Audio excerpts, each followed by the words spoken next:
We have a very special guest in studio today. She is a rising stand-up comedian here in St. Louis, the great and powerful Bri Munnich. Welcome to the show. Welcome. Thank you guys. Excited to be here. Yeah, thanks for coming on. Yeah, Appreciate it. Filled in for us. You know, flew in here like Superman to save the day. Absolutely. Yeah. So No one's ever said that. Yeah. About me. I'm going to tell you guys about fatherhood and manhood. yeah, I mean, that's just the intro. We crack jokes about it. Yeah, we crack jokes about it. But yeah, I mean, it's clearly, we don't. Everyone has a dad. I produce a podcast called City Dads. Really? Okay. So, yeah, and they're like, we like that you have no experience with soccer or being a dad. Like, it's perfect. You're an outside perspective. Yeah. So, I kind of work with this stuff, I guess. Yeah. Well, you do so much. You have so many different things that you do. We're kind of talking about this before the show. You edit podcasts. You manage social media accounts. You also are a wedding and special occasion baker. Like, where do you find the time to do all this? Right. People ask, and I'm like, yeah, because I'm just bad at saying no. I think that's most of it, if I'm being really honest. But I've always cooked, and then people were like, I'll pay you to do that. And I was like, really? Okay, I'll start doing that. And then comedians, a lot of them will come to me if they have a birthday or a wedding. I've started doing wedding cakes 2 years ago. It's just fun. I also, part of my personal content creation is food videos. So I'm famous for a food video online. So tell us about that. Cake. How did that? So it was a stupid thing so my mom, we grew up I have 5 siblings. We didn't have a lot of money. My mom would always make a lot of weird, thrown together stuff. And one of those things with this split pea soup she would make. Have you guys had split pea soup? Mm-hmm. You know how thickens in the fridge? Mm-hmm. She would just pull it out and then add more stuff. And it just kept going forever. So we called it the never ending soup. And then as an adult, I was just I think it'd be fun to redo that and just see how long I could last. And I don't know. I'm an adult now. I don't have money. Maybe this is a good idea. And then I put it on the internet. It got 14 million views. Holy shit. And then I was like, oh, fuck, I have to eat this soup. It was so bad. I ate it for 2 weeks. I was cooking it into other stuff. At one point, I made it into a pesto that then went into a bread. It got really deep. It was this isn't even soup anymore. I'm lying. But I can't stand to eat the soup. One of the videos, I think, is me just sadly eating the soup in a conference room. It's just bad. But I was and I had a video of me freaking out over, I have to actually do this now as people are interested in this. And that video went viral because people thought that was funny. And all my friends were laughing at me. And they're like, yeah, eat the soup, you idiot. And it just got a lot of traction. And then I started doing other food videos. Anytime, for a while, it would just be anytime I cooked something, I would just videotape it. Yeah. People liked it. So I just kept doing it. And then that's kind of how I got into comedy. I was going to say, did you use that as a way to talking to the camera and practicing some stand-up? Yeah, I would tell some stories and stuff sometimes. So I don't really teach you the recipe. Yeah. It's mostly me screwing around. Yeah. It's not, I don't really care about people knowing how to cook it. I'm just I'm having fun. Yeah. Also, I don't really know how to cook it. I'm just doing it. So I'm that's a lot of work. I'm just going to goof around. And then there were certain bits that people would really like. And then those were some of my first bits when I started stand-up, where I was oh, that video got 1 million views. People like this story. I'll try it. Yeah, on stage. Yeah. Yeah, and then you refine it over time, and I'm sure, it just takes a long time to develop these bits, from my understanding. Yeah, it takes a while. I'm still really new in comedy, too. Yeah, how long have you been doing it? A year. Okay. Yeah, I'm very fresh. Oh, I love it. That's No, awesome. Great. But you're immersing yourself in it, which is awesome. Oh, yeah. I work over at the Funny Bone, so I'm the scariest door guy at the Westport Funny Bone. You guys have seen some of the stand-up comedians. Sure. I mean, I'm the scariest one. I had a guy call me Hitler one time when I had to throw him out, too. What? Crazy. And he was a blind guy. He was blind and called you. Yeah? He was blind. Well, he whipped around and said it to me, and I was like, are you actually blind? But now he was just really upset. He kept talking to me in the show, and then he was like, because I'm blind, I have to talk. I'm like, that's not how that works. Yeah. What do you mean? And he's like, no, because I'm blind, I'm allowed to talk during the show. And I'm like, no, you can't. I'm going to have to ask you to leave. And then we eventually had to get 2 guys to drag him out. And then as he was getting dragged by me, he called me Hitler. Mm, And the headliner was right there. And he just turns to me and goes, did that guy call you Hitler? And then a few minutes later, the same headliner comes back over to me and he's like, by the way, I didn't ask what your real name is. I just heard him call you Hitler. And I'm like, oh, my name's Bri, but my friends call me Hitler. Super funny guy. That's hilarious. But yeah, no, so. Well, if you you just only kinda- doing it a year, you've opened for some, pretty big name comics. Yeah, awesome. yeah. I've gotten a lot of opportunity. I really don't know how, but Well, you're funny. Yeah, I think I just work. I think a lot of it too is like showing up. People like the person who shows up. The other thing is that I always bring desserts to the comedy club. That's gotta help. That's gotta help. Not saying it doesn't help. It definitely helps. Yeah. But like one weekend, like I'll find out what the person I want to like talk to likes, and then that's the week I get to talk to that guy. It's like, Yeah. oh, that guy likes garlic bread. I'm making garlic bread. Ah. But no, you immerse yourself in it, and then people, a lot of it is being likable, even if you're not the funniest, because you're like, we want to give this guy a shot. Like they'll learn. They're gonna screw up. You have to. Mm. As a comedian, you're gonna screw up a million times. You're gonna bomb. It's gonna Part suck. of it, right? And you're gonna think it doesn't suck when it really still sucks. That's how it works. It's like what do you mean? it's like looking at a photo of yourself in high school. You're like, I was an idiot. Yeah. That's what looking at your stand-up is like. Even a year in, I look at this stuff when I started, I'm like, oh, this is terrible. Yeah. Why did I think this was funny? Why did I do that? Like, why did I even say that? It was terrible. Well, Well, on the same for us. I mean, Yeah. like you go back and listen to our earlier episodes. I'm like, God, I said and like Yeah. every other word, and I Yeah. still say a lot. Yeah. Like, on stage a lot. Like, It's I'm terrible. like, I'm like, God, I hear it, and I'm like, oh God, shut up. Just close your mouth when you're done talking. Yeah. Like It's hard. That's where the editing does help because you're watching yourself constantly, and that's kind of why I do it as a comedian. Makes Is I sense. do so much editing because it makes you really reflect on yourself. Well, but it's It's like- also cool to like see the transformation from the start to where you are now. Yeah, Just the growth and everything that takes place with it. So yeah. It's great to see how like the fast food is affecting me. No. But no, I do agree because a lot of times you don't get that type of feedback from people because the people who are closest to you don't notice your changes on a day-to-day basis. Right. And then anybody else is going to be hypercritical because they don't know you well enough. So if it's you looking at yourself every day, it really does impact because as a comedian, you have to. Like we listen back to our sets every night and like you have to constantly. And if you won't do it, you're going to suck because you have to. It's a big, I feel like comedy, the real secret is just ego death. You have to kill all your ego and just accept it. Be like, this is what it is. People hate me. Right. How do I fix that? Yeah. Wow. Yeah. I mean, I never thought about it like that, but I mean, yeah, the ego death. I mean, Yeah. you can't have any sort of ego when you go up there, I would imagine. If you do, I mean, people Well, do it, but That's the thing. I think self-deprecating stuff too on stage is probably pretty funny for most people. Oh, Well, yeah. it I feel gets like, the most- I feel like gets the that's most most out, of people's acts. I mean, a Yeah. lot of times I would imagine is a Yeah. lot of self-deprecating, like talking about why they think this way or what, why they do this way specifically or whatever it is. that's most of my act. Most of my act is making fun of myself. Because, like, I mean, you guys have talked to me for how long, but like, if I went on stage and I just was like telling people all of these opinions I have and acting like I know all this stuff, I'm a 20-year-old. I don't know anything. Yeah. You got a lot of I'm- life left. Yeah, I'm Yeah. like, I don't know anything. People don't care what I have to say. Let me just talk to them about how I feel insecure about my body and that people think I'm a butch lady.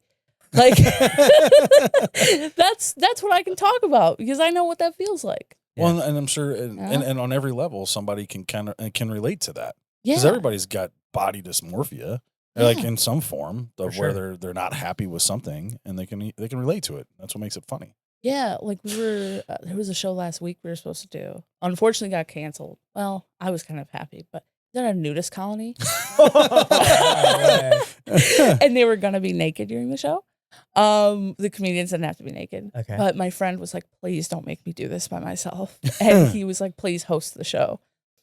And I was like, "Are they going to like what I do?" And he was like, yeah, all of your act is about being uncomfortable in your own skin. That's how they feel every day. Because they're like, having to put on clothes. yeah, that's how they feel having to put on clothes, you know? He's like, they're going to love it. And I was just like, oh. But it's like stuff like that you wouldn't think, but everybody's going to relate to feeling, uncomfortable or misunderstood or, yeah. Everybody's felt insecure or like not confident at some point in their lives. There's no way that you haven't. And if you haven't, you're lying. Yeah. If you haven't, 100% you're lying. Yeah. Yeah. So why'd the show get canceled? The guy who was running it could not show up, and they were like, we don't want this random lady in our house. Oh, was at a house? Yeah, it was at someone's house. When you say nudist colony, I think it's like a compound. It's like a camping thing. Yeah. See, that's what I said too. Yeah, and then they were all like, no, you idiot. It's at a guy's house in his basement. And I'm like, that's even weirder. That's weirder. So much worse. Like, right? like all these naked people in this like basement. It just seems so creepy, you know? Yeah, I was like, well, I had a bunch of ideas for it too. I was going to say, like, I'm just thinking right off the top of my head is the old school. Here for the gangbang? Yeah. Oh, yeah. Oh, yeah. I do that every time I do a show at the Funny Bone, and it's like 10 people or less. I'm like, all right, guys, you're here for the orgy. Yeah. It's going to be great. Who wants to be in the front? Who wants to be in the back? These it's just, but yeah, with that kind of show, I was just like, oh, it's going to be so weird. But as a comedian, you also kind of just have to take every opportunity you get. Yeah. That's what it seems like when you're first starting. I mean, it's all about reps. I would imagine there's as many times as you can get up on stage as possible, right? And speaking of, how often are you getting on stage a week?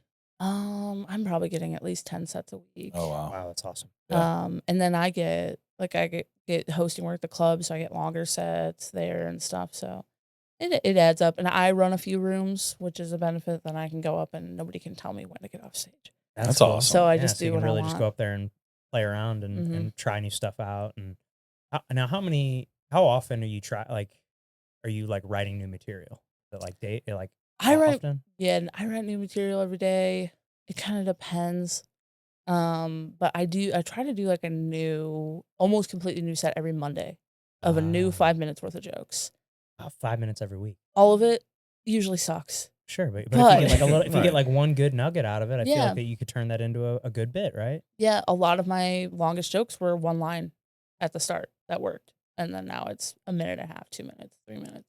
Yeah. So, yeah, I just like to do that because the comedians kind of have an unspoken rule about like Mondays are the day we all bomb. So we're just like, everybody try new shit on Mondays. Yeah, and we all kind of listen to each other too because we know it's Monday. Like, oh, okay.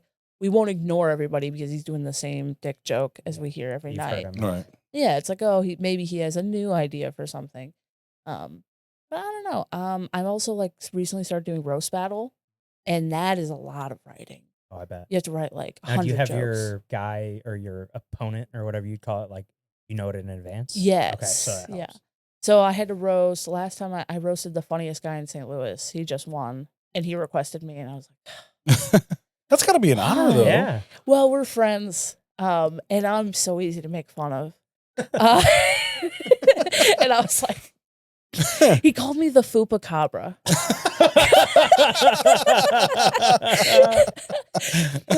I even told my mom, and she's like, now that guy's funny. Thanks, Mom. It's your damn split pea soup, Mom. That's so funny. Oh, he crushed me. I couldn't come back from that. You can't come back from the Fupacabra. He also called me the final boss in Catfishing Men. It was so good. But yeah, we had like 3 weeks, and me and him, we work the door at Funny Bone every weekend. Okay. So we hang out constantly. He's just like the most saltine of person you've ever met. He's the whitest, most boring boy. Mm-hmm. And I was like, what do I do? Oh, it's gotta be hard. But this next roast, I'm actually roasting the host of the City Dads podcast, Ryan Ballard. Oh, so I bet you got a lot of dirt on him because he's been editing his podcast. So well, that and he's just a mess of a person. But he's an absolute mess. Some of the stuff he sent me, I'm like, why did you tell me this? Yeah. Like, you should not have said this. Like he has a brother that's also named Ryan. Wait, They're both what? named They Ryan. both named Ryan. It's like George Foreman naming all of his kids George. Yeah. And I was like, what did your parents make you? And they were like, we couldn't possibly do worse. Let's just go with Ryan again. Like, oh man. He's a fun guy though. It'll be fun. I like roast battle. It's intense though. You have to take a lot yeah. of criticism, Oh, and yeah. the judges roast you on top of the other comic. Oh, really? Yeah, I don't know if you guys have been. They do I them at the haven't. Funny Bones. When? I'd love to go. Yeah. The next one is on 9/11. Oh. Okay. And I'm gonna be out of they're town. talking about having this guy Spencer dress up as Osama bin Laden, Oh gosh. and having this guy Aaron Porter dress up as Bush to be on the judging panel. Oh, Oh, God, gosh. that's hilarious. But like, kind of like a Kill Tony. Like Kill Tony with Yeah. with Yeah. the Trump and Biden. You know. Like, we've recently kind of, I think we're like a bonus city in the National Roast League right now. So Oh, we're really? like Okay. trying to produce better roast battles to get our people into their shows. Yeah. yeah. But we do them like every 2 weeks. Okay. Oh, wow. I didn't That's realize it cool. was that frequent. Yeah, That's it's at Platypus in the Grove, or it's at the Funny Bone. Okay. Okay. So they rotate them. So it's kind of like the Platypus battle is a little smaller. So it's for people who are like trying to learn how to roast. People who Mhm. don't have as much experience will do Platypus, and then the better roasters will do the club Okay. because they're more experienced. Gotcha. So yeah, it's like a little more high quality of a show. So I've never heard of platypuses. Now is that a comedy club or is that a bar that they? It's like just a kinda- bar that they have like a side room they do music in. Hmm. So it's Okay. like a concert room. Really? It's right next to Urban Chestnut. Oh, But they're okay. super pro comedy. They have like 7 comedy shows they run out of there. Oh wow. cool. We have That's an cool. open mic we run out of there. Wildcard Comedy's out of there. Another cool show we do in town, my buddy JC runs it. It's a comedy drinking game where you pull cards and it dictates what jokes you do. Oh. So you pull a card and each card is like King's Cup and each one stands for a different thing. And you Oh. don't really know what they mean until you're up there. Okay. So it's bad sometimes, but Yeah. like it puts you on the spot. It teaches you to be flexible in your act. Yeah. Yeah. Well, and you Um, probably come up with new stuff too. I would imagine. Right? Oh yeah, you have to. Or like they'll make you impersonate another comedian and you just have to go for it. yeah. Yeah. It's If bad. you look stupid, yeah. If you look stupid, you just look stupid. It happens. Part of being a comedian, I guess. right? Yeah. Yeah, you just lean into it. People are also this is something I've learned like, doing I haven't even been doing comedy that long, but people want to root for you. I feel like people always don't think that way going into comedy. They're like, "Oh, I have to try so hard and like people are going to be so critical and this and that." People want to see you succeed on stage. They want to laugh. Well, They're there to not, laugh. and they're not experts. Yeah. Yeah. And it's uncomfortable to watch someone bomb. Oh, it's the worst. It's like I know it's uncomfortable for me as a audience member, but it's way worse for them. Oh, You yeah. know, like I've talked about it on here before, but I've tried to do stand up once. I went to an open Yeah. mic once. Didn't go so well. Didn't really Mm. plan it out. I just thought I'd tell a funny story, and I didn't Yeah. really like. I just told this funny story of what something that happened to me in college, and it didn't. And I'm like, okay, this is the part where most people laugh when I tell them this story, and Yeah. crickets in here. Like, oh, this is uncomfortable. And Mhm. yeah, so that was my one and only experience with stand up. But that also showed me like, man, it is such a long road to Yeah. like get good at that. And I was like, man, if this is something that I really want to pursue, it's going to take a lot of time and Oh, yeah. effort and heartbreak or, being uncomfortable. And, Yeah. it's like, it's a long road, and it's not an easy like career to choose to like make money, No. like, No. if you're trying to, build this crazy career where you're, not having to worry about your bills and stuff, like Yeah. comedy's a tough road for that. Oh yeah. Oh yeah. Crazy enough with like I kind of count some of the side work I do as comedy because it's like I'm helping other comedians or editing for them or like working at the club like on staff. But I make more money than I did as a scientist.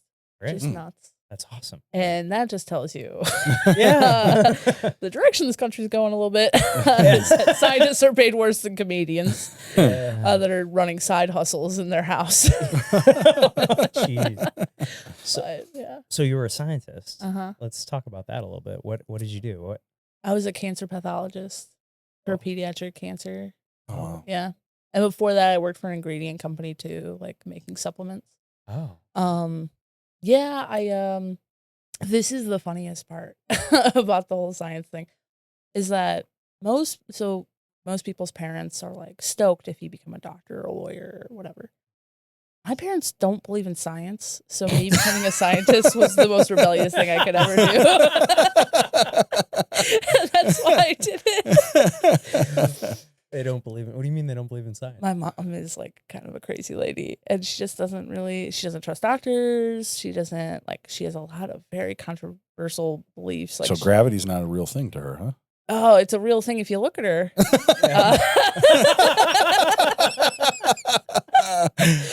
Sorry, Mom. That was terrible.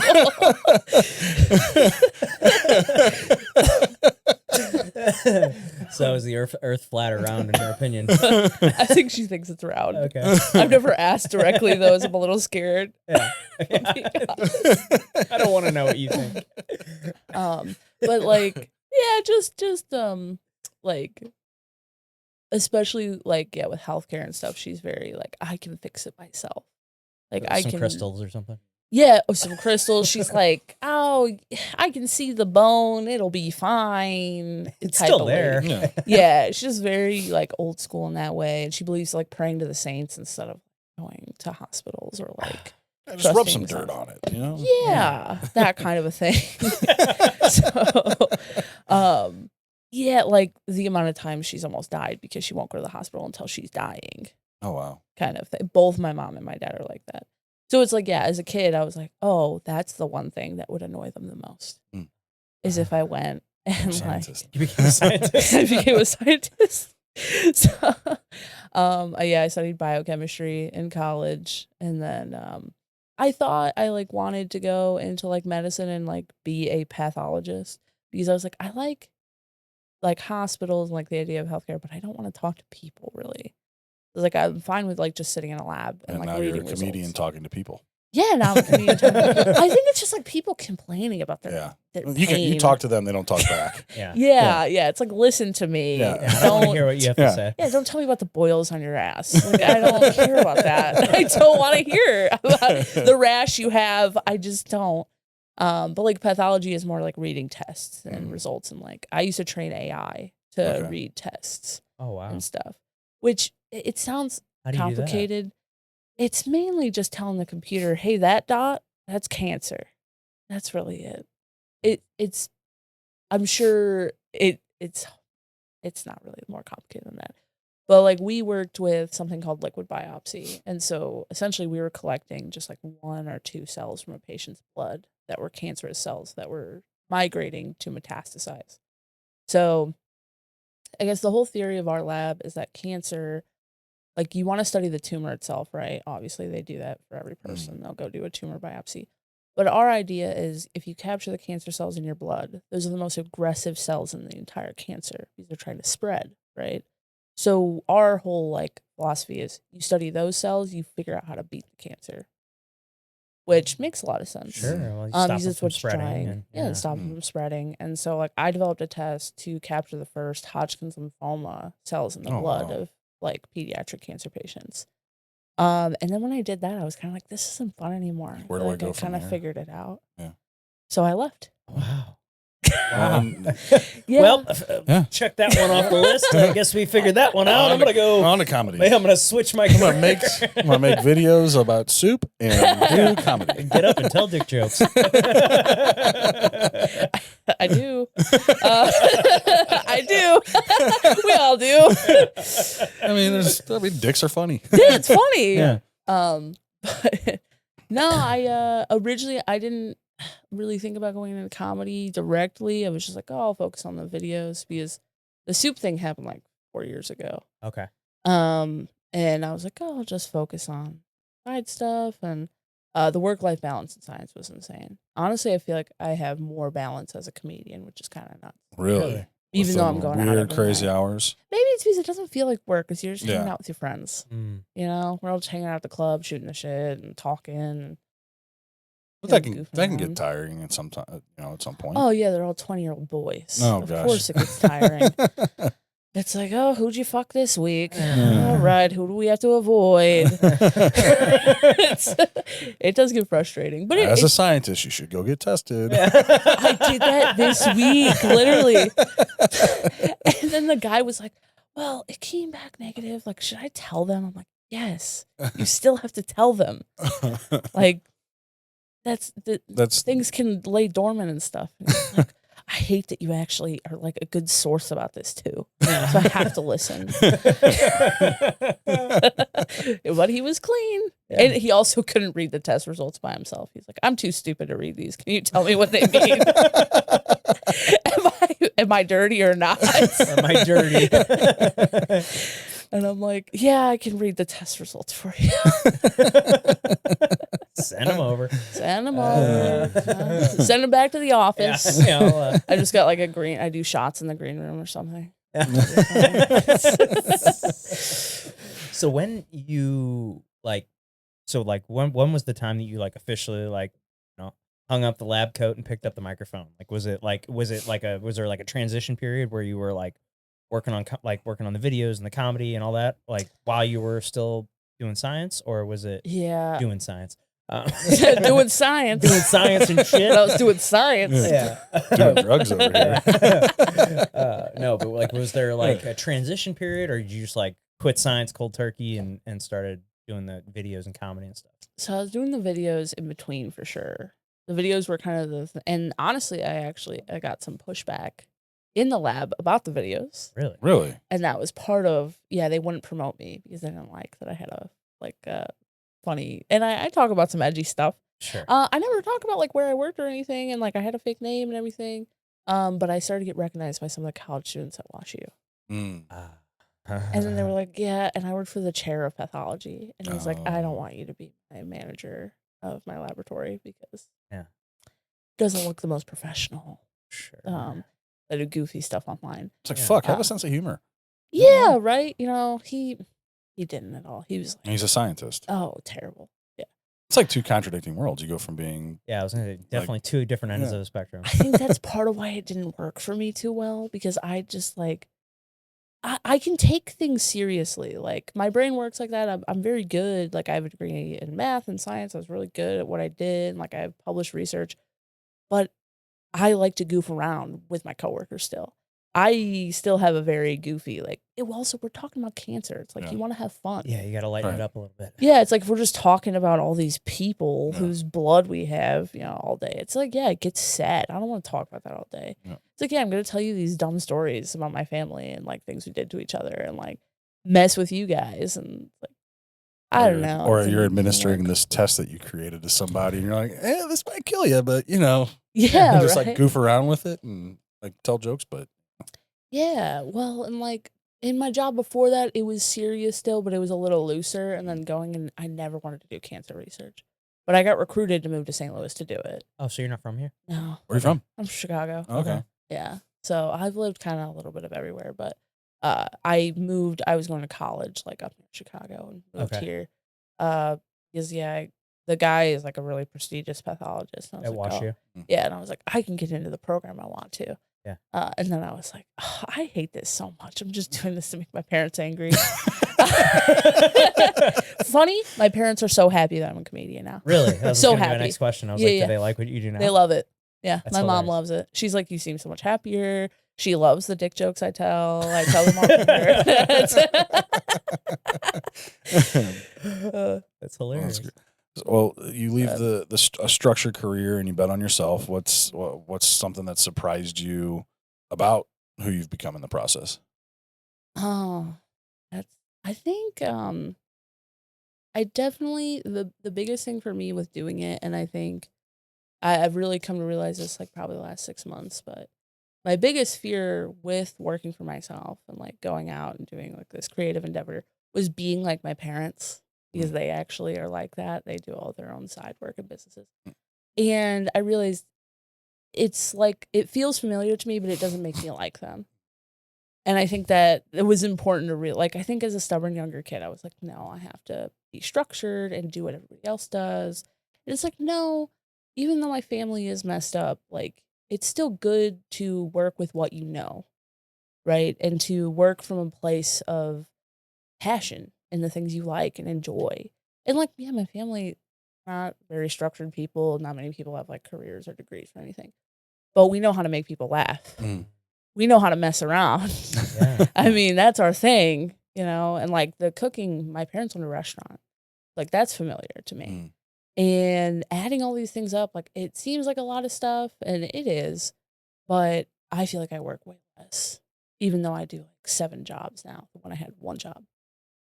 And that's the trick to it. It's just reframing the idea of like, it's not bad to be, go to what's familiar if it's going to help you.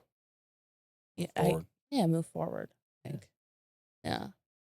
I don't know. That I always feared being like my parents. I feel like everybody does. Yeah. Yeah. Yeah, And for sure. ultimately, you do end up being like your parents a little bit. A little bit. Everybody does. There's some pieces. Try and pull the good parts out.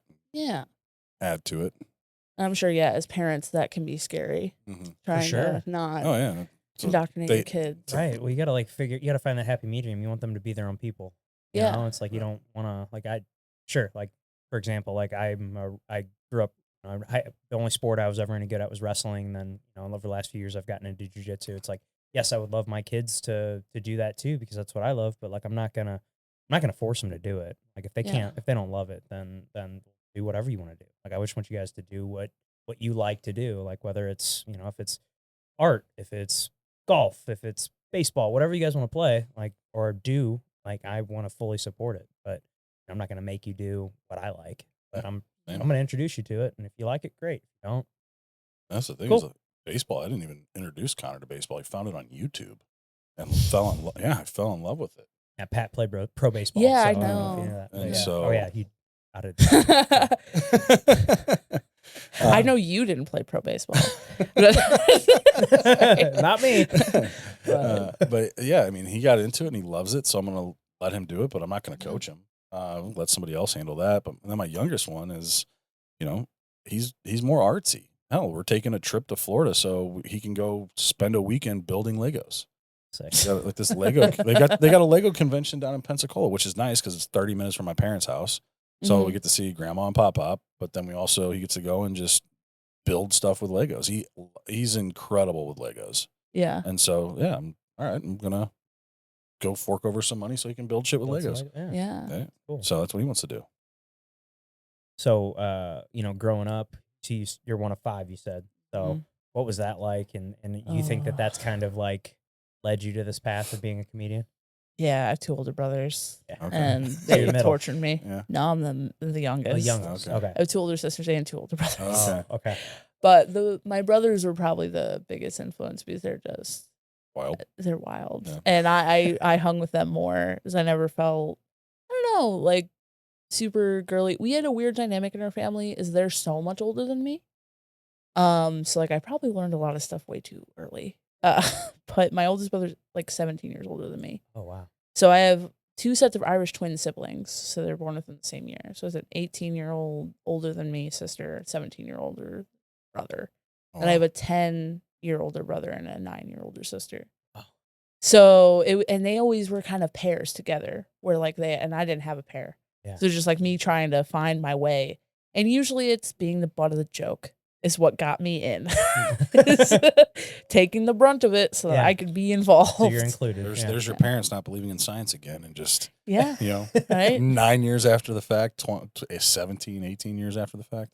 Yeah. Here's Bri. Oh, yeah. Oh, yeah. My mom, this is the craziest thing she thinks about me. But she always says, she's like, I don't remember liking your father when you were born. So she thinks I'm immaculate, which is insane. And that's why my initials are BVM for Blessed Virgin Mary. It's absolutely crazy. No way. Yeah, Your middle name is BVM. No, my initials are middle initial, initials. my initials V, are. got it. Okay. No, I get it Yeah. now. So Sorry. she was, it was Bri Munnich. Yeah, she was like, a bird landed on my windowsill around the time you would have been conceived. And that, Stork I think, brought was you. probably what happened. I'm like, that's crazy. That's What? insane. Yeah. Nuts. Insert dick joke here. Right? Yeah. Oh, man. But she's Yeah, she's a nice lady. Yeah. She makes a mean soup. Yeah. But she's wild. Makes a mean She's soup. also a ghost hunter. I didn't even Oh. talk about Does she What? give you a lot of material to talk about on stage? Oh, of course, sure. There's so many jokes about this lady. Yeah, she's Ghost hunter. my mom's a ghost hunter. My dad's a con man. Okay. Yeah. So they were a very You're a interesting comedian. duo. Shocker. Yeah, that's what everybody says Yeah. when they find that out. They're like, "Oh, this is starting to make sense." They're like, "I thought you were just a gay lady who made cakes." Now, oh, okay. But it's so funny. Yeah, she's a ghost hunter, and she like took me on ghost hunts when I was a kid. Yeah, because my Did you find parents split ghosts? up. No, not in my. I just was terrified of everything, so I kind of just blocked it all out. If I'm being honest, but it's like, yeah, I don't. I like to remove myself from that world. I think people like to believe in it, and like that's fine if they want to and enjoy it. But for me, it's just like my life's hard enough. I don't need to deal with ghosts. Yeah. Why can't I just avoid it? Like, I just have never understood that. Like, I don't get why people like horror movies and stuff that much either, because I'm like, my life's scary enough. I don't need that. Yeah. I don't want it. Leave it away. Give it away. If it's got a good story, maybe. Yeah. But like most of the time. I'm usually not watching something just to get scared. Speaking Like, it's gotta have a good story. speaking of comedy and horror, did you see Matt Rife just bought the original Annabelle doll? He is now Oh, that's disgusting. he's the he's owner of that. the The yeah, I owner saw of the supervisor of the Annabelle doll. Is that what they modeled his Botox after? Probably. Sorry. Oh Yeah. shit. Being that handsome is not natural. Yeah. He's got like that handsome Squidward face, you know? Yeah, it does. It's a little weird. Yeah, it does. It's like very chiseled and like Yeah. Very strong jawline. Yeah. Someone drew that face on Yeah, a if computer there was- first. It's, Jawline in the dictionary is Matt Rife's face. yeah. Oh man. Well, Yeah. I mean, he got big off of like crowd work and stuff like that. Is that something that you've dabbled in or that you enjoy doing if you have? So I do it a little. Yeah. St. Louis is generally an anti-crowd work city. Really? really. Why is that? It's just like the culture of the clubs here, especially when you're a newer comic. They're like, you're not ready. You don't know what you're doing. Don't do it. Gotcha. Because people can offend people. Yeah. Like we've had comedians we've had to ban at mics because of crowd work they've done to people. And So it's is it like, just saying that St. Louis is too sensitive for crowd work? I don't think that's the case. I think for us it's more so like when you see it online, you're seeing like cities Big that are city. bigger Yeah. and have more of a comedy infrastructure. People understand what a comedy show is like. We have a lot of people in St. Louis constantly when they come out to my shows. They're like, I've never been to a comedy show. I've never been to a comedy. I've just seen it online. And they don't know how to act. And it's different at a show that's not at the club. It's like you don't have bouncers. Yeah. You don't have people to police it. You don't have people to like set the tone, really. Right. So I think that's part of it. The other thing is like, at least for me as a newer comedian, like our job is to sell drinks and to keep the customers happy. And we go at the beginning of the show.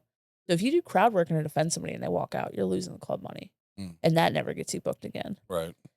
So it's like you can do crowd like sometimes like I don't even really consider it crowd work, but I'll just like point people out in the audience. Like if I'm doing a joke and maybe it didn't get as strong of a laugh as I wanted or something like that, or one person really loved it, I'll point that person out. And I'll make them feel goofy about it or something. Like if I tell a dick joke sometimes, I'll point out a guy that really liked it. And that makes everybody else laugh because he'll get all red. They're like, this guy loved it. Stuff like that. Yeah. But it's not even like, But you're not like roasting somebody. yeah, I'm not, I don't like roasting people like in the audience in that way. Is they're there to support you. Right. Right. It's one thing if they ask for it. Sure. If they ask for it, that happens. Because I did have a lady, on Sunday we did a show and she yelled out the punchline of my joke after I already did that punchline.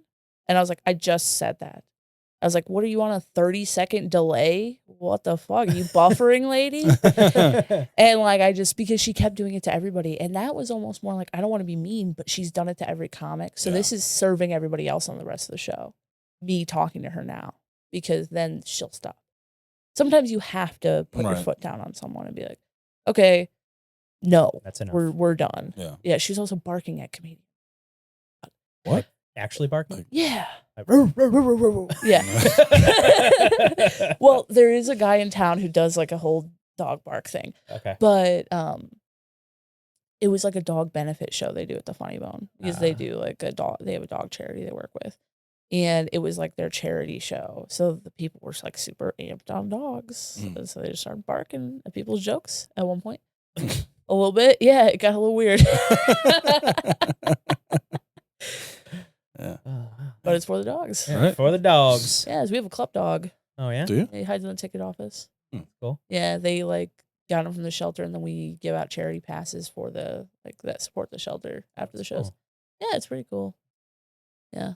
Well, when you're doing these shows and you see somebody just absolutely crush it, what's like the first thing or you're noticing about it or like you're learning from them and their performance? I feel like when I see, especially one of my friends, Mhm. almost 100% of the time, the thing I notice is how comfortable they felt. Because that's usually the key to making all your jokes work is like, you can get all your jokes to work separately, but that magical set is when you just feel it and you're just comfortable. And it's like, I'll hear them and I'll be like, that's how they talk to me. Okay. You know, and Yeah. it's like, that's how they, like, that's their actual cadence. Like, Mhm. that's their actual persona. They're not putting on a face as much as they normally do.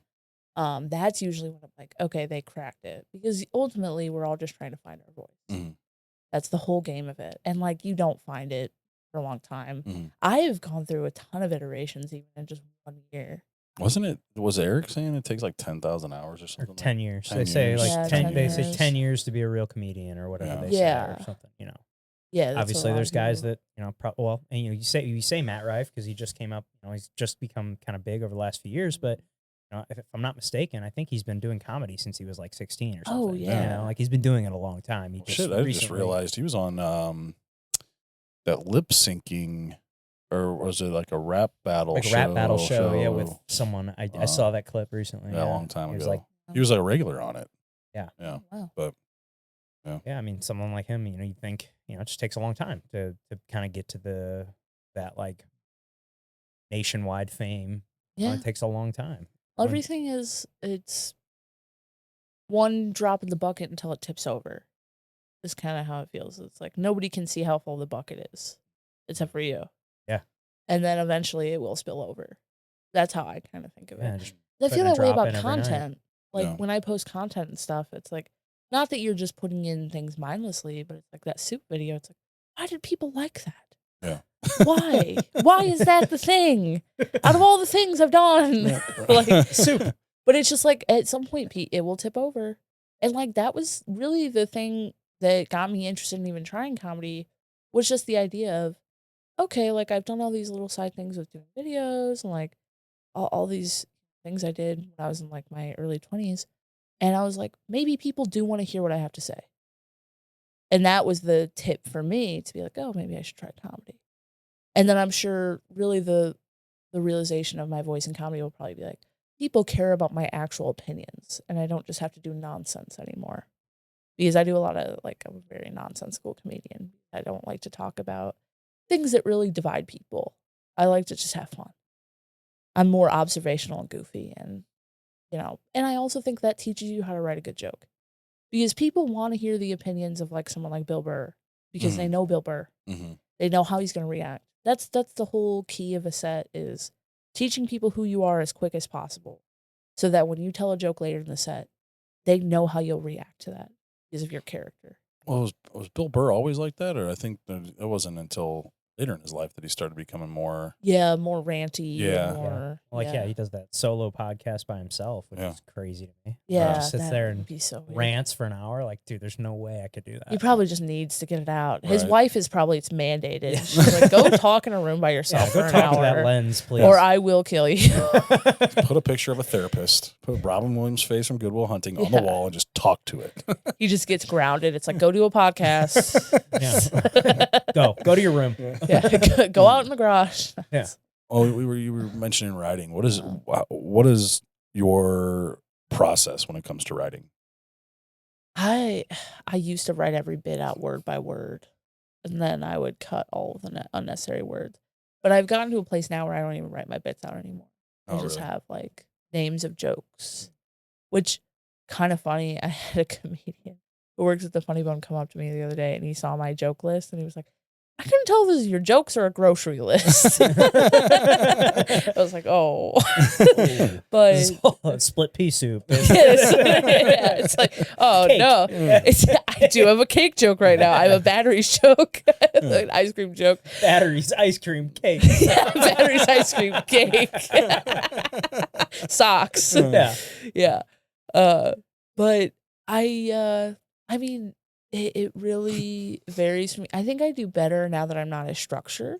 When I first started, I felt like I had to be so structured because I wanted to figure out why the things I said were funny to people. So I was a lot more like crazy about it. When I first started, I actually had a spreadsheet with all my jokes in it, which Really? was nuts. Scientist in you. Yeah. I had an Excel spreadsheet with all of my jokes. It had how long the jokes were. It had how many laughs per minute. It had, it was insane. It was an insane practice. It had every like tag I'd ever tried on the joke, like everything. And then I was like, this is insane people stuff. I was like, I can't do this. So I started, I think it also helped once I got a little more comfortable on stage. I was like, I can just go up there and I know my stuff and I can mess around.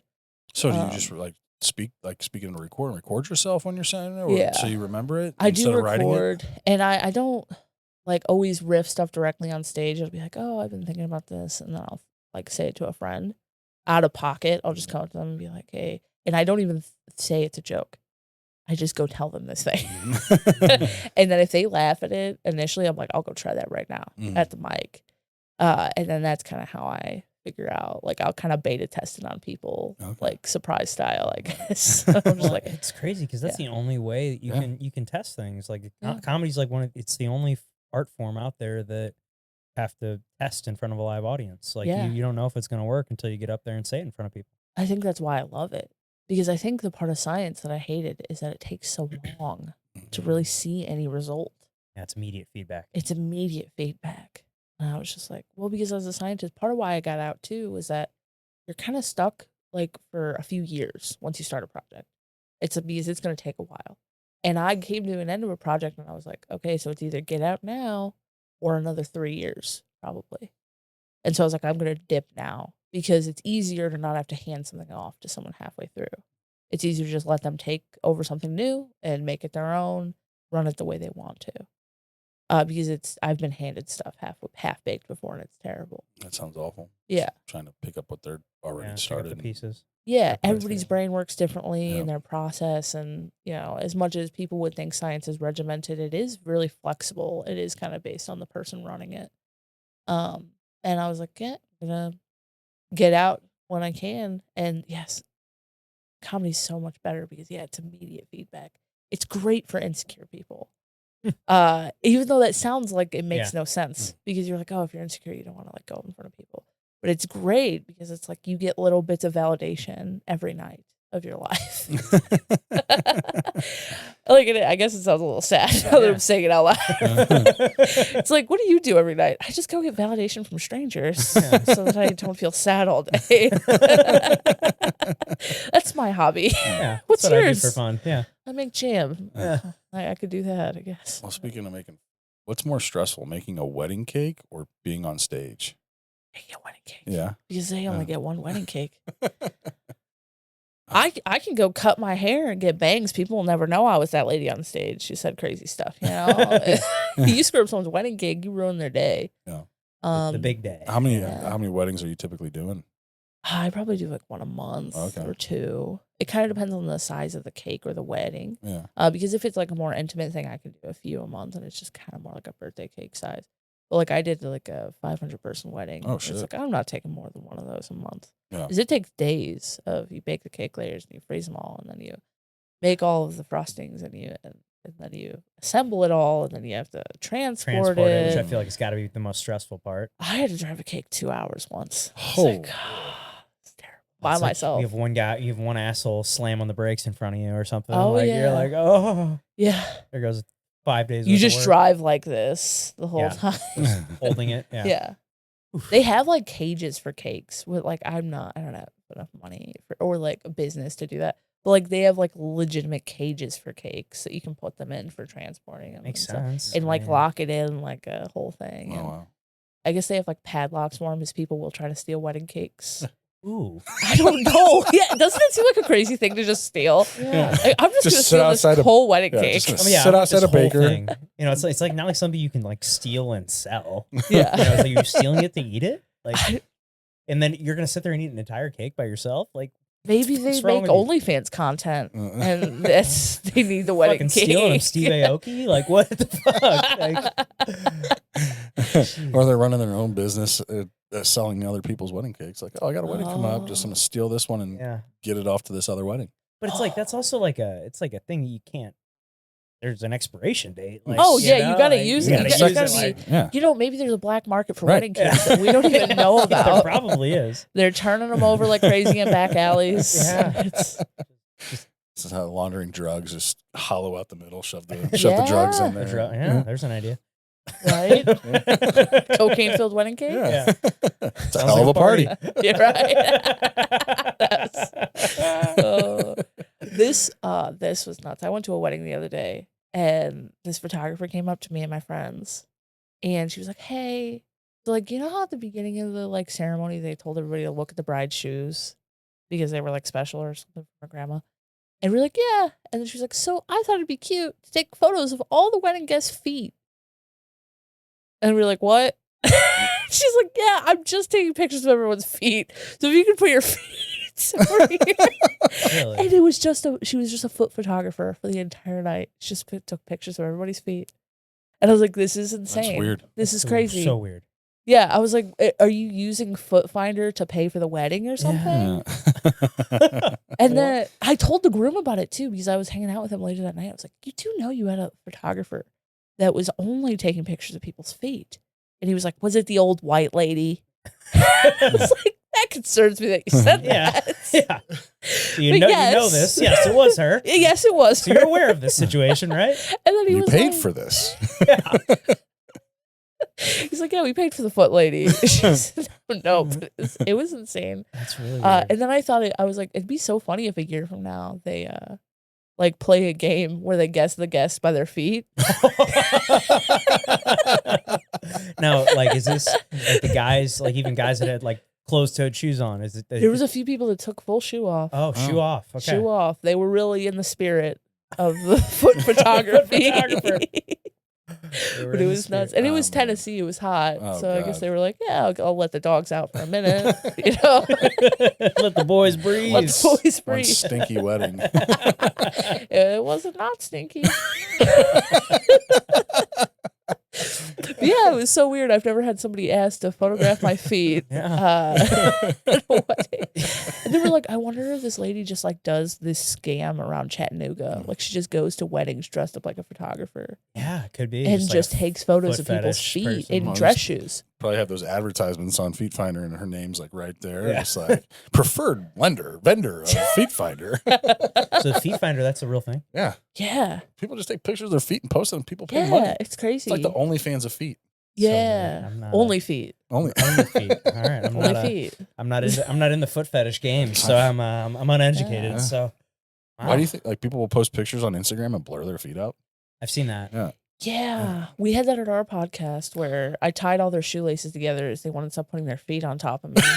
And then they got mad and took their shoes off. And I'm like, I'm going to have to blur everybody's feet now. Stop it. And they were like, then to get back at me, they kept putting their feet in the frame. Ugh.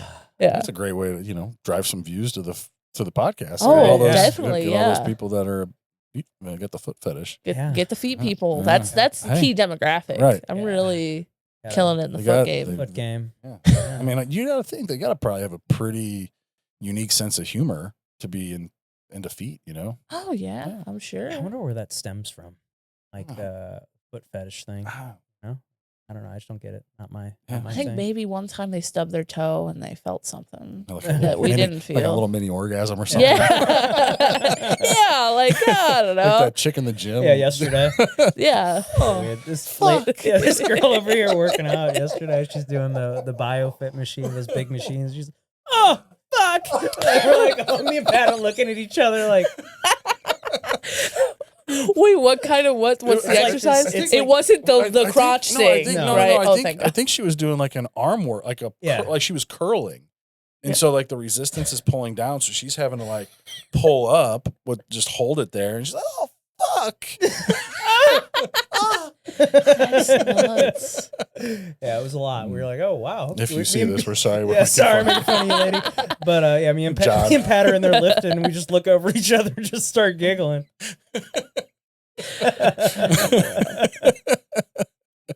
This is an entertaining workout. Oh, for sure. Oh yeah, that's part sure. of why you go to the gym to work out is watching people. The people watching. Yeah. Well, I that's, think Zach was in the middle of a squat too, and I'm like, Yeah. maybe that's what got it. yeah. That's it. Watching my sweaty ass Yeah. squat down. Yeah, Yeah. that's what it is. She saw the strength in them legs. Yeah. I will say I used to competitively weightlift. yeah? Never. Really? Yeah. Powerlifting. Yeah. In high Nice. school, we had. I got caught by the gym teacher because I was actually betting money with other kids. I was like, But who could bench more? we had like one of those older leg presses where you could stack the plates Okay. on vertically, and I was like, you could just have people stand on the platform. And so I was betting people how many cheerleaders I could leg press and stuff. Oh. And I was making a ton of money. And then the gym teacher came in and he's like, you can't fucking do this. Says who? And then he was like, but do you want to be like on the weightlifting team? And I was like, I didn't know we had that. He's like, we do now. But he was just my individual coach. So I just would like go out and do like competitions and stuff. Sick. Awesome. But yeah, I lost time for it in college. But yeah, it was fun. Never heard anybody do that. No, that's hilarious. See how many cheerleaders I can leg press. Yeah. Yeah, I That's just was hilarious. like, oh, that's fun. And this is one of the main bits that went viral on TikTok that like was I think I did the first set I ever did in comedy Really? was the idea of like poor kids are really strong because we have to lift all our stuff all the time so we get evicted.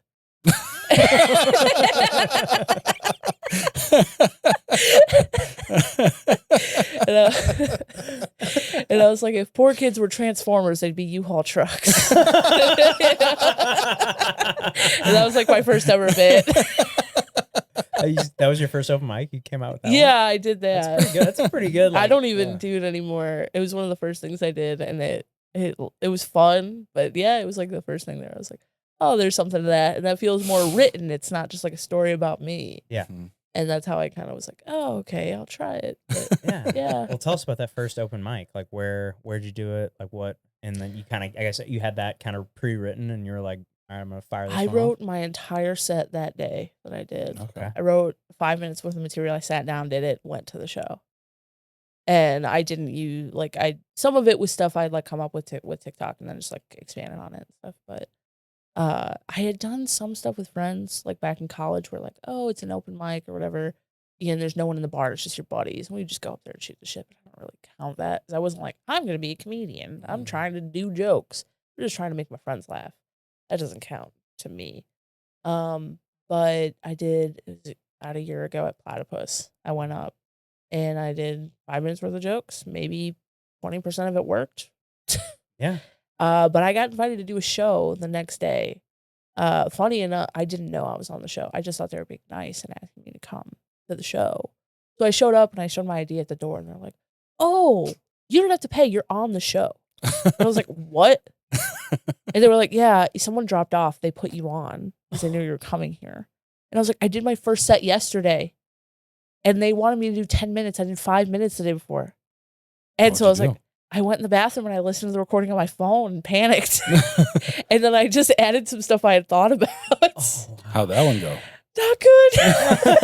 Really bad. Really bad. But it was the first time I made money doing comedy. I got it paid. was your second time on the Yeah, on the second mic? time. That's fucking awesome. Yeah, second time, like, yeah, actually trying. It's like I did like improv with my friends and stuff and like used to goof around doing that stuff. And I did like skits with the videos, which it's not stand up, but it works a similar muscle, I Mhm. guess, of like just trying to be goofy for goofy's sake, I guess. Yeah. Is kind of. But yeah, and then I just was like, I like this. And the people were surprisingly nice. Comedians are like the nicest. It's weird because you would think they're Maybe not. they're Well, shitting on you, each you other, hear yeah. you hear about all those older comedians. Like if you heard who was talking, was it Joe Rogan on some of his earlier podcasts talking about how some of those older vets were just mean Yeah. back in the day. It just doesn't seem like that's the case anymore. Yeah, well, he talks about like how podcast culture's like really kind of changed it because back when now it's like more of a thing to be a like traveling stand up comedian. Like Mhm. you can make way more money like that than you can like because back in the 90s and stuff, people were just trying to get on a sitcom. They wanted to be Seinfeld. They wanted to be Roseanne. They wanted to like have their own show and like it was kind of that feast or famine mentality. So like everybody like this competition. Everybody was trying to get those handful of spots for the sitcoms. But now it's like with how podcasts have like everybody. I mean, that's like when when I think podcasts personally, I think like all the ones that I think of have a stand-up comedian as the Yeah.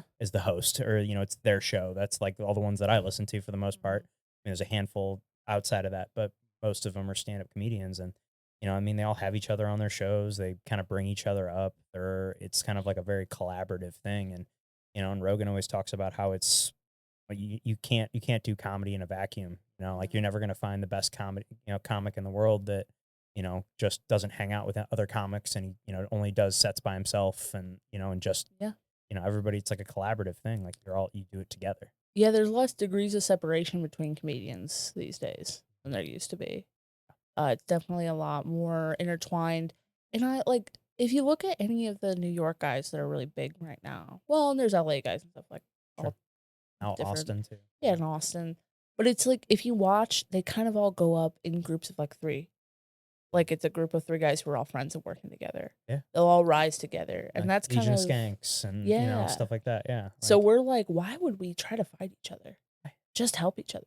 That's why me and my buddies started a podcast because we really, it's nonsense, but we use it to get better at riffing bits and learning how to be conversational and learning how to punch each other up and not step on each other and learning how to really, it's really just our writing session, but we recorded online. yeah, that's cool. That's really That's all cool. it is. And I saw some there's, clips. like- That's you and is it Alex? I've seen him. I've seen Alex. his. I mean, I don't know him, but I've seen his stand up before. I think I've Yeah. seen him up twice. I'm Yeah. buddies with Chris Oliver. Know him? Oh yeah, I'm really close with Chris. Yeah, Chris. Yeah. Me and Chris went to high school together, and I've gone to a handful of his shows and stuff. And Alex has performed on it. He's Oh, hilarious. Yeah. Alex is great. He's great. Yeah. Yeah, Alex is great. My favorite butch lesbian. And then Sam, our other buddy, he's the third guy. But yeah, it's just us. Like we used to do that anyway. And we started doing all these 3-way phone calls all the time. And we were just like, what if we just recorded this? Because it'd probably be pretty funny. easier. Yeah, I was like, also, I wish you didn't do this in the middle of the workday. It'd be nicer if you scheduled this. Because they'll just call me out of nowhere. And it's like, I don't have time for a 3-way phone call right now to talk about jokes. Yeah. I need to do my job. I'm in the middle of editing this video. Yeah. Like, Yeah. And they work jobs where they can they have a little more freedom to that. And I'm like, I need my ears for my job, unfortunately.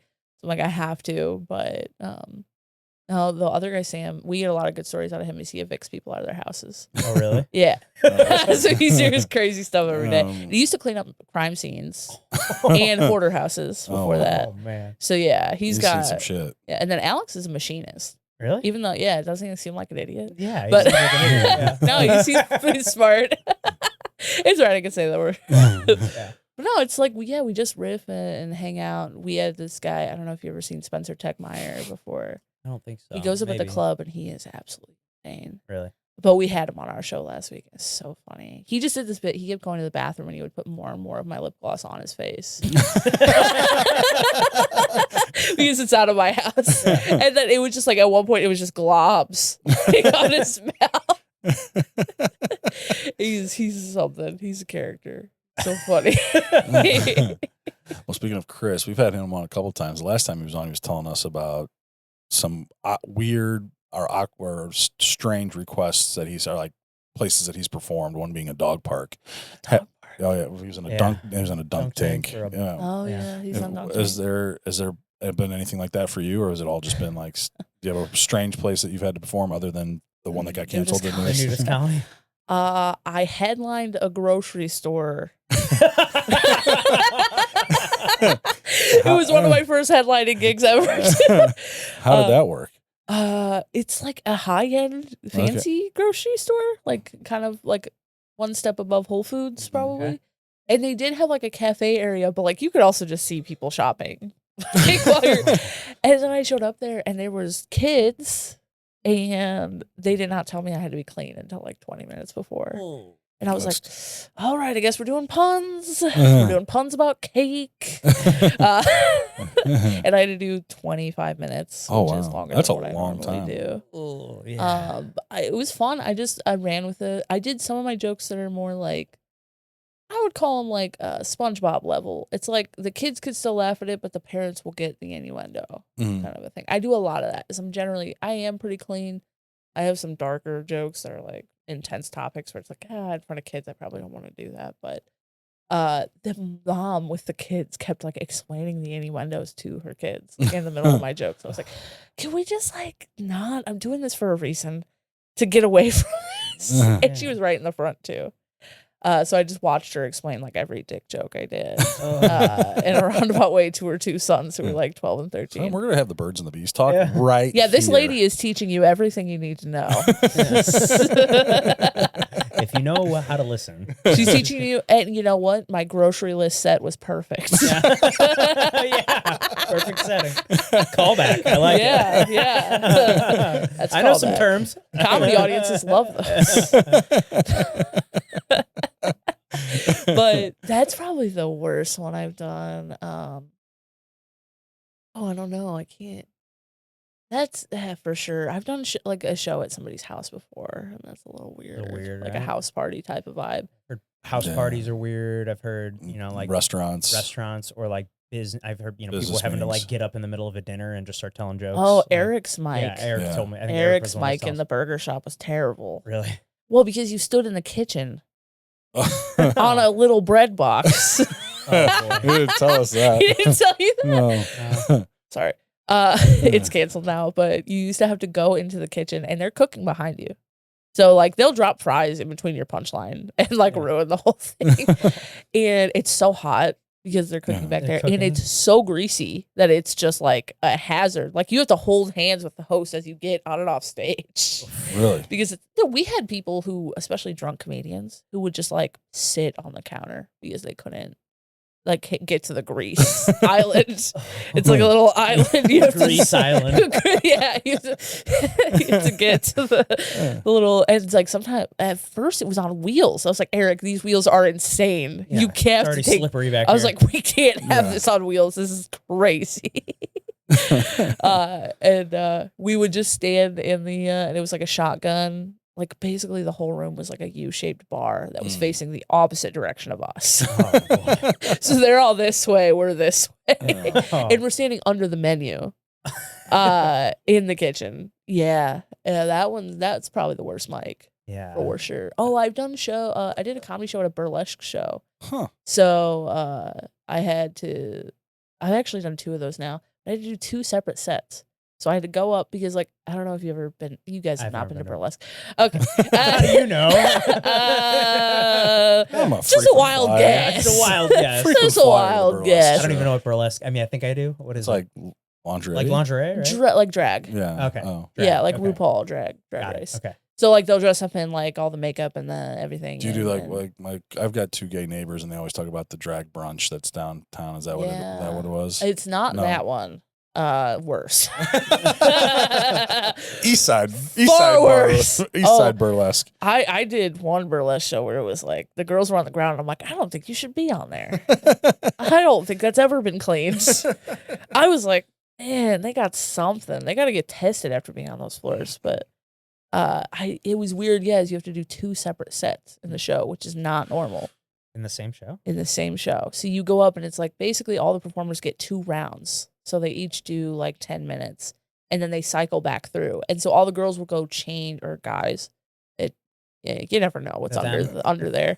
But they'll go and change and they do a whole nother routine. And then I was the comic on the show, so they're like, yeah, you're going to do that too. And I was like, okay.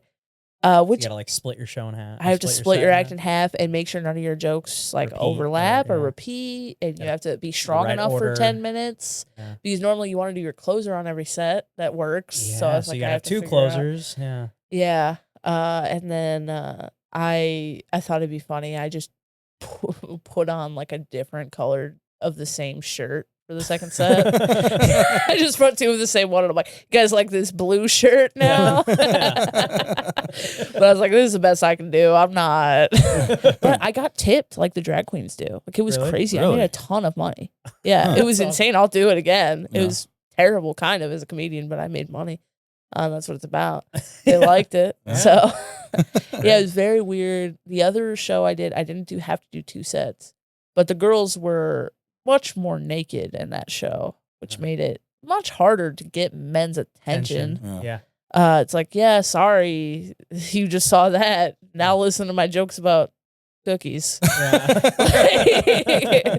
Sorry. Well, one of the drag queens, they had like a QR code for their Venmo on the pasties they were Really? wearing. And I was like, I can't compete with that. Yeah. That's crazy. Like, I can't. What am I supposed to do? Yeah. The Like, QR so code it's- pasties. So it's happening like Yeah. the show is going on while you're standing like telling jokes. I feel like that's such a No, horrible... it's separate. They stop and then I go up. Oh, okay. Yeah. Which I guess is better Yeah, it's And- better, but it kills the momentum for sure. for sure. Could you Um, imagine these burlesque dancers trying to dance on a pole to comedy? Yeah, no. Well, Yeah. Okay. Oh, terrible. That would be Yeah. so gross. That would be disgusting. Oh yeah, slide up and down that grease pole. Yeah, it's just like a comedians play-by-play. commentating Yeah. burlesque Yeah. show. Oh, that would be Like That would be entertaining. pretty they're just funny. sitting at a table to the side. And it's like Sports Center. That's how I picture it. Yeah, yeah. In my mind palace. That's what I picture. Yeah, they're on the side like commentating it. Yeah, that could be funny, I think. If like Yeah. as long as the the participants in the show can't hear them and are not getting offended. But I bet Yeah. that could be pretty funny. I was It's a show saying idea. We should do like a Monday Night Football mic like that, where it's before Monday Night Football and people go out to the bars and do like a roast mic where you have a panel like Sports Center That'd and be it's fun. nude material and we roast and we do notes, That'd be kind of fun. like Kill Tony style. Yeah. Yeah. Yeah, That'd be fun. That would Or be fun. do like like the bottom of the barrel show. I've always heard that that's like a Yeah. cool idea too, where they have the audience members, everybody writes like a topic down and it all goes Uh-huh. into the barrel, and then the comedian has to go up and, grab a random piece of paper out of the barrel, and that's what they have to like riff on or whatever, which, I Yeah. feel like that's got to be a bit factory, and Oh, you can probably yeah. come up We with a do bunch that of at good bits. Helium. Oh, you do?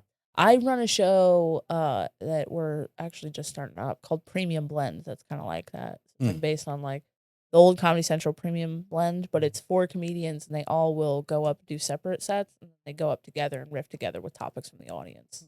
That's cool. And yeah, What do you I think What do you that's fun. think needs to be done for the the comedy scene here in St. Louis to make it like bigger on the map, like the comedy map?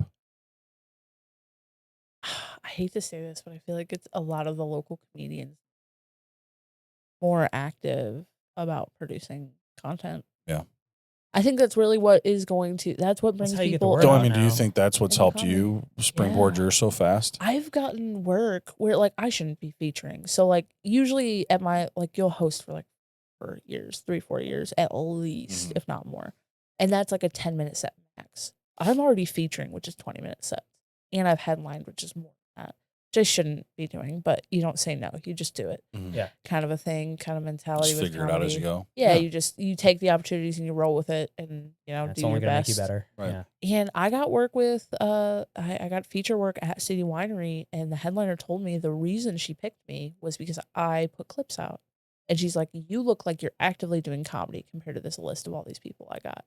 And she's like, "I don't care that you have way less experience. You look like you're trying harder than everybody else." Well, I mean, yeah. Like, look Makes at sense. what Yeah. TikTok's done for a lot of people. I mean, we've been joking about him and talking about him, but I mean, fuck, Matt Rife took off because of Yeah. the shit that he posts on social media. Well, and it's not even just stand-up clips. Like that's why me and Right. my friends have the Mhm. podcast. It's Right. like stuff like that. Right. People see that and they're like, "Oh, I want to see those people goof off in Right. person." Yeah. Like I want to see their dynamic at their show. I'll go because we Yeah. promote our live show that we do on Fridays every week on our podcast. And it's like, oh, hopefully people are like, "Oh, that would be so fun to You watch go them see in person." them in person. Yeah. Yeah. Yeah. For sure. I need That's to the start whole going to idea. more comedy shows, I love especially them. like the It's like nights my that I don't have my kids. my favorite thing to Yeah. go see live. Like over the last few years, like me and my wife, that's what we do. Or me and my wife go together a lot, and then me and my brother and my dad, it's kind of become a thing too. But like, yeah, if there's a comedian coming into town that we want to go see, and then I've gone to a handful of local like a couple local over the last or comedy shows, I should say, over the last year, really ever since Yeah. like I kind of reconnected with Chris and met Eric and met who else have we had on Enzo, Yeah. Yeah. a few other people. I'm like, oh, I didn't know like that the scene was really here. Like I didn't really know anything I wish about they the would scene, do more of that here. What do you mean? Got the stage. Yeah, I mean, we did it one. They did it one time. Really? The stage out there. Eric, Corey. He was. Oh, it Yeah, was here? yeah, it was Yeah. here. Oh, Yeah, yeah, it they was a should fun- do it was a there's that. that stage out fundraiser. there, and they brought in a bunch of chairs and basically like Yeah. made a circle around the stage. And yeah, I mean, there was probably I don't know how many people here. It was probably somewhere between like Probably close about to 100. Probably Yeah. close to Wow. 100 people. Like it was It fun. was a good time. Yeah, it was. I'd love that for them to do that again. Oh, Should- let's go talk to Yeah, Emily about that. Yeah, we can talk to her about Yeah. that if you guys I want mean, to set something up. the market for comedy in St. Louis is there. Oh yeah, I mean, really love it. is. It's become such a popular thing, over the last 5-10 years. I mean, I think due to podcasts. And we have 3 clubs, which is a lot more. Yeah, Right. you got the in Funny most Bone, cities. Helium, and We then have 2 Funny Bones. we got 2. Okay. Where's the one in Westport? St. Where's the other one? Charles. St. Charles. Oh, okay. Okay. Yeah. I've And never it's been to that crazy. one. They're 15 minutes apart, completely separate markets. Really? We can sell both of them out on the same night. Really? Yeah, because people won't cross the river. No, that's true. It's serious. Like, they really won't. Well, So- I'm in that perfect spot right here at 141 in Big Bend. I can just shoot up 141 and stay on Yeah. the St. Charles side or Yeah. Go head the over other to way. Westport. Yeah. Yeah. About the same distance for me. So a lot of these, you said you go do about 10 mics a week. Are they those 3 places? I would imagine, and then there's others ones like Yeah. Platypus and a couple other ones you stop in at. Yeah, so there's the club mics are Tuesday, Wednesday, Thursday, and then the rest of the week you're going to shitty bars Okay. to do multiple sets. I'll do like multiple in a night. And then I'll do like 2 shows a weekend usually. Which if I'm getting paid, I guess it doesn't count as an open mic, but sometimes when you go there and it's like you see the audience and what it's like, you're like, oh right, I'm not gonna be as rigid. I'm gonna mess with some stuff or try some newer jokes. At the club, you always want to do your tightest Tightest Mhm. stuff. but I also think that the risk reward in comedy people don't play with hard enough, I think, especially like when they're starting out. What do you mean by that? Like I try to push it on a lot of shows if I can and be like, "Oh, you know what? Like this isn't make or break. I'd rather mess around up here and learn something about these jokes than do a prescribed set that I know I can do for 10 minutes." I'd rather play around with it and mess around. I'm not as some people are more meticulous. I think I started out like this where it's like every word of their set is matters and they think about it and the way they do their face. And I do agree with figuring those things out. I also think the best things come from being natural and just letting yourself mess around up there a little bit. I was Yeah. going to ask, what have you learned about Yeah. your material that's worked and hasn't worked? Oh, I think stories about my life do not work. No. Really? I struggle so hard because people find it sad. Like Oh. because of how like nuts my parents are. I think it's so unrelatable that people will find it funny. But like with you guys, right? You guys have found some of this stuff funny. Mm. I had 20 minutes to talk to you guys to get you guys Yeah. Yeah. to get you guys there before I do that. On stage, you don't have that, and you're telling jokes. You're not just Mhm. talking to Talking somebody. about getting your So like perspective. that's something I struggle with. I don't really do a lot of stories. I'm more of a one-liner comic. Okay. I'm more like a one-liner, short bits type of comic. Very quick, fast-paced. How many laughs can you get in a short period of time? Yeah, Yeah. that's usually my game. I Laughs also per minute. think as like a girl, there's more pressure For to sure. Mm. keep it rolling because like it's already hard enough. Like I'm the only female door guy they've ever had at Westport. Oh, wow. Wow. They've never had another girl. Mm. So it's like, I gotta not screw up. Yeah. I gotta be on it. I gotta really be. I also think, it's easy to keep people engaged when you're short and snappy. And then you kind of wear them into a place where they're comfortable and then do some longer stuff.